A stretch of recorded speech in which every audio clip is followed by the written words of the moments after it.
ha sigut una crisi, sinó que ha sigut una ofensiva neoliberal, però també patriarcal, el que ha fet és donar una volta a l'engranatge, no? Mitjançant el desmantellament dels serveis públics, mitjançant les retallades, el que ha fet és que les dones, sobretot, patim aquestes conseqüències. Ens tornem a relegar l'espai privat, les dones som qui més hem patit la taxa d'atur, per tant, tornem a assumir les tasques diàries, perquè clar, si l'home ha sigut treballant i la dona es queda tot el dia a casa, doncs no té sentit, no?, que vingui l'home i haguem de fer una repartició igualitària de les tasques de casa. Doncs estem fent un retrocés continuat a l'evolució que igual s'havia fet endavant, els passos endavant que havien fet les dones per agafar una posició d'igualtat en aquesta societat.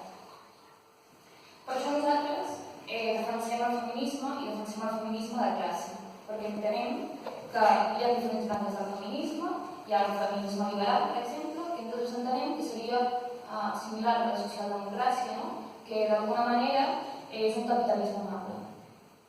Defensaria el capitalisme amable.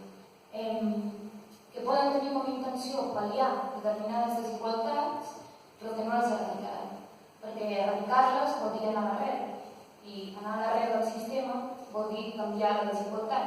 Si entenem que el sistema capitalista és desigual de forma intrínseca, o el transformem tot sencer o anirem posant pedaços sense canviar l'estructura.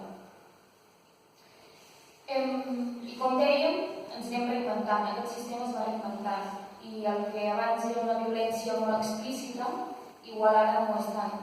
Però això no vol dir que sigui menor i que tingui el mateix impacte, perquè els feminicidis augmenten cada any que passa. I nosaltres proposem una alternativa, no? Ens queixem que aquest model no ens serveix i busquem una alternativa. Una alternativa que ha de passar per la transformació integral d'aquesta societat, perquè nosaltres anomenaríem alguna cosa així com la República Popular Feminista i Socialista dels Països Catalans, a la qual les dones no estiguem ni sotmeses ni per amos, ni per reis, ni per bisbes, ni per marits.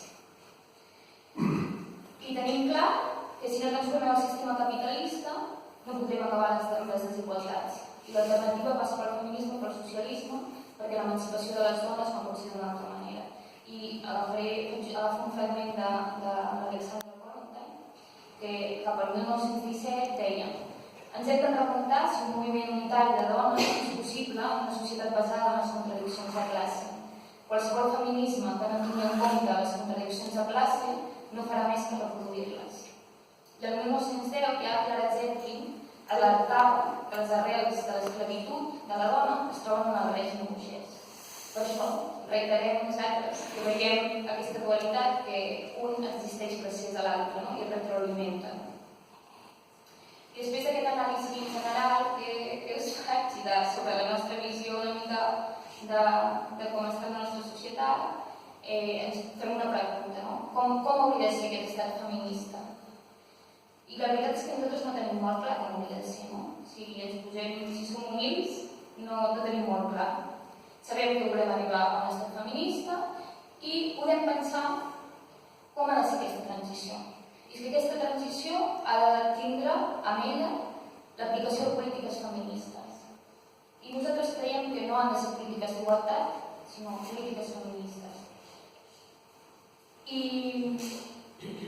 diem polítiques feministes perquè han de tindre com a finalitat superar el patriarcat.